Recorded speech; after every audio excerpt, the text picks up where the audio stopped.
Alors c'est parti maintenant pour les torsions assises. Je vais vous en proposer deux. La première s'appelle Marichasana 1. Marichas, c'est un personnage qui est tout simplement le fils de Brahma dans la culture indienne. Il s'agit donc de plier un genou, de rapprocher le talon près du périnée. Et vous voyez, je suis sur une brique parce que c'est pas évident comme posture.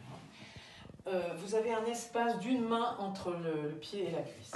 Vous inspirez, vous levez le bras droit, c'est-à-dire du côté du genou droit. Expirez. Allez chercher le bord externe du pied avant gauche. Puis, avec la main droite, poussez pour faire une rotation. Vous voyez, mon dos s'applique à être droit. Mon pied droit reste parallèle à ma cuisse gauche. Et il y a un espace vraiment qui est tout à fait respecté. Ensuite, pliez le coude, entourez le tibia et essayez de pousser le tibia vers l'arrière, mettre le dos de la main derrière le dos, puis allez saisir le poignet gauche. Inspirez, puis expirez, allongez vers l'avant, et là vous êtes presque carrément en flexion avant. Essayez de ne pas soulever la fesse, c'est pas facile, hein. Moi j'ai tendance à vouloir le faire.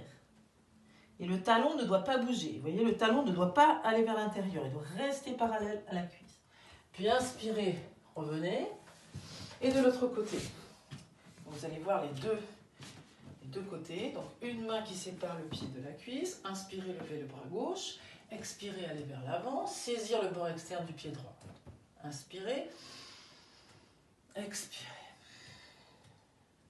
Puis entourez le tibia avec le bras gauche, allez chercher le poignet, puis à la prochaine expiration, poussez bien le tibia en arrière, allongez le menton au-dessus du tibia. Il y a des personnes très souples qui peuvent mettre leur tête sur le tibia. Le pied du gauche, bien sûr, ne bouge pas, il reste bien parallèle à la cuisse. Puis inspirez, expirez, revenez.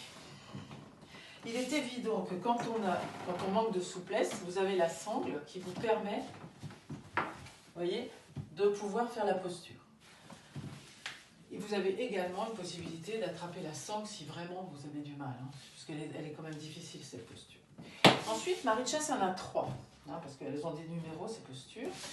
Donc, cette fois-ci, le pied est près de la cuisse. Vous inspirez profondément, vous montez le bras droit. Vous expirez, vous pivotez. Puis vous montez l'autre bras et en poussant la cuisse, vous placez le coude le plus possible devant la cuisse et le genou et vous redressez la posture. Vous inspirez, vous vous étirez vers le haut et vous expirez, vous pivotez davantage.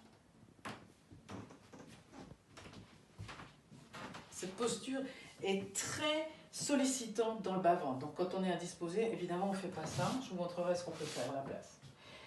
Idem à gauche, inspirez. Montez le bras gauche, expirez, posez la main sur le sol, montez le bras droit, inspirez, expirez, allez vers l'avant, vous pouvez tourner le nombril avec la main gauche et redresser. La variante pour les personnes très souples en torsion consiste à aller un peu plus vers l'avant, tourner l'avant-bras derrière le tibia et la cuisse, aller chercher le poignet de la main opposée et regardez vers l'épaule gauche. Respirez calmement. C'est dans l'expire qu'on tourne, c'est dans l'inspire qu'on se grandit. Puis inspirez, lâchez et revenez. Il est évident que quand on est indisposé, on ne peut pas faire cette torsion fermée qui est beaucoup trop intense pour le bas-ventre. Donc qu'est-ce qu'on fait? Eh bien, on fait tout simplement ça. Ventre libéré, poitrine ouverte, vous vous détendez, vous devez garder la nature se faire dans ces moments-là. Voilà. Puis revenez en Dandasana et suite au prochain numéro.